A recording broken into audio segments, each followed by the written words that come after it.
अभी तक संप्रज्ञात समाधि के विषय पर व्याख्यान हो चुका है कि जो है संप्रज्ञात समाधि वितर्क, विचार,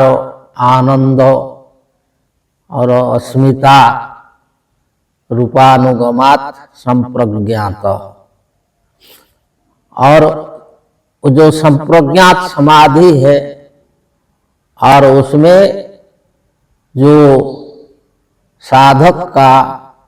जो चेतनता है और बरकरार रहता है, और जो साधक जो आत्मा स्वयं चेतन है, तो वही जो है चेतन अवस्था को, अपना स्वरूप को प्राप्त करता है, तो उसको जो है संप्रज्ञात समाधि बोला जाता है, जिसको कि स्थित प्रज्ञ या बोला जाता है। तो उसके बाद जो आता है कि उसके विपरीत जो असंप्रज्ञात समाधि, तो जो असंप्रज्ञात समाधि वो जो आता है, तो इसके बारे में जो समाधिपाद के 18 नंबर सूत्र में बताया गया कि जो विराम प्रत्ययाभ्यास पूर्व संस्कार शेष अन्य,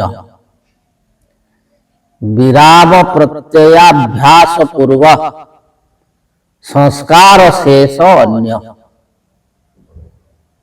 ये जो सूत्र है उसमें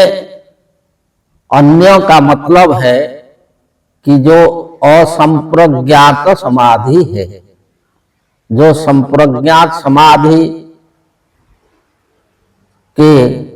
जो संप्रज्ञात समाधि हुआ है, उसमें जो असंप्रज्ञात क्या है उसके बारे में इस सूत्र में बताया गया कि विराम प्रत्यय अभ्यास पूर्व संस्कार शेष। इसे पहले जो है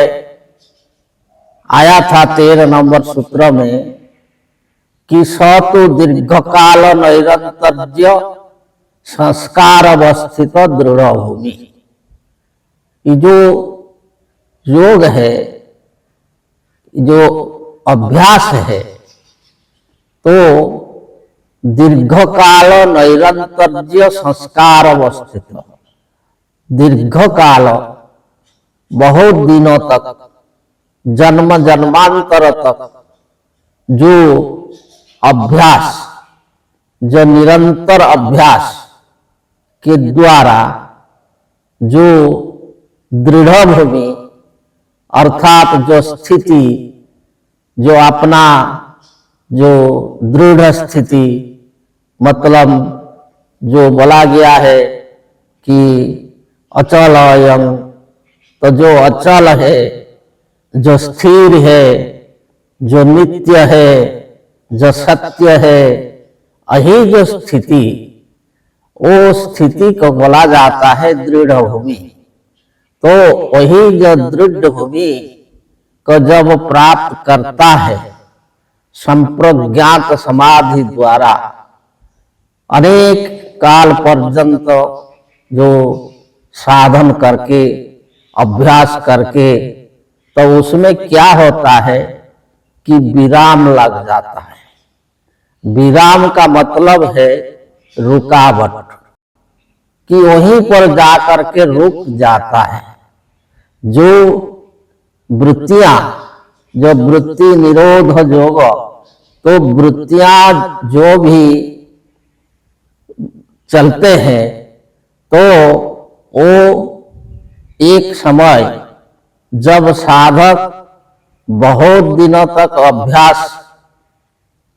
करके जो दृढ़ भूमि को प्राप्त करता है, अपना जो स्थिर सत्य अचल अविनाशी जो अपना स्वरूप को प्राप्त करता है, तो वहीं पर जाकर के जो सारे वृत्तियां और सारे जो है विचार, सारे जो है वितर्क, ये सब जहां रुक जाते हैं तो उसको बोला जाता है विराम। तो विराम प्रत्यय, प्रत्यय का मतलब है हेतु, कारण, कारण को प्रत्यय बोला जाता है। तो